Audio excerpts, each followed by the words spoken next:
Black Friday, from a collection of memories by Whit Prophet. Black Friday, it does sound rather ominous, but I do have fond memories of this date. Playing hockey in Smith Falls, Prescott Juveniles, and one of our few victories that season, then skipping school, grade 13 if you will, the next day to watch the Detroit Lions play on Thursday at noon. Yeah, I know, that was Thursday, not Friday. Couple of getaway trips to Syracuse for the weekend.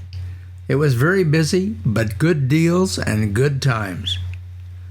More recently, though, 4 years ago on Good Friday, 2017, we were at the airport in Tel Aviv. A bit of an alarm or scare on the bus while entering the airport grounds. Troops and gunfire, but we were told it was only a mock event.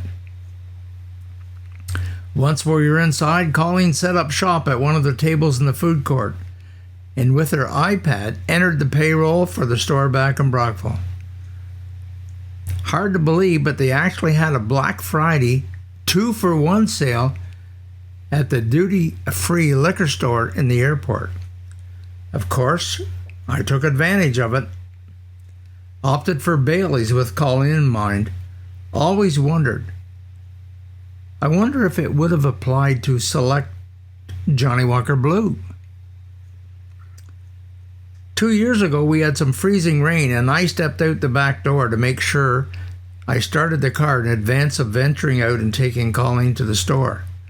I slipped on the back step and fell. My back struck the edge of the cement step.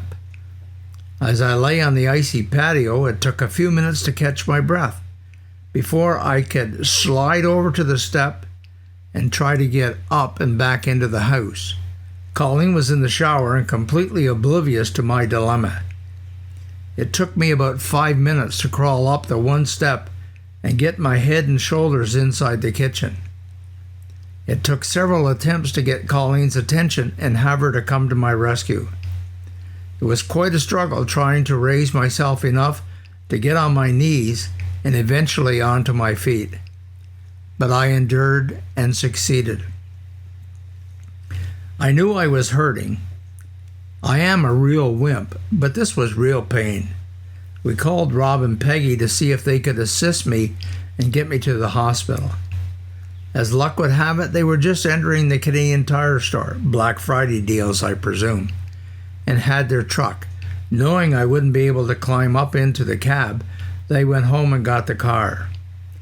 Rob parked it on the front lawn so I wouldn't have to struggle too far to get in. When Peggy went out the front door to prepare the way for me, she slipped on the slanted front steps and went for a flip. Being tougher than me, she was able to absorb the shock and survive the fall without further incident. They got me to emergencies, x-rays, and finally some painkiller meds. Bottom line, 3 broken ribs.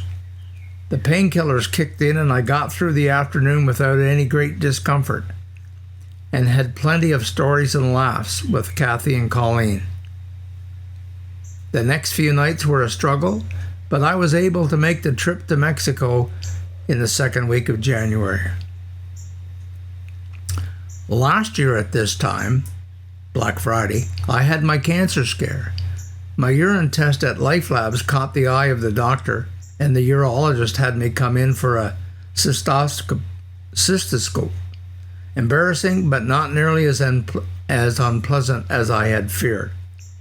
I was able to watch the cameras that traveled through the urinary tract and into the bladder.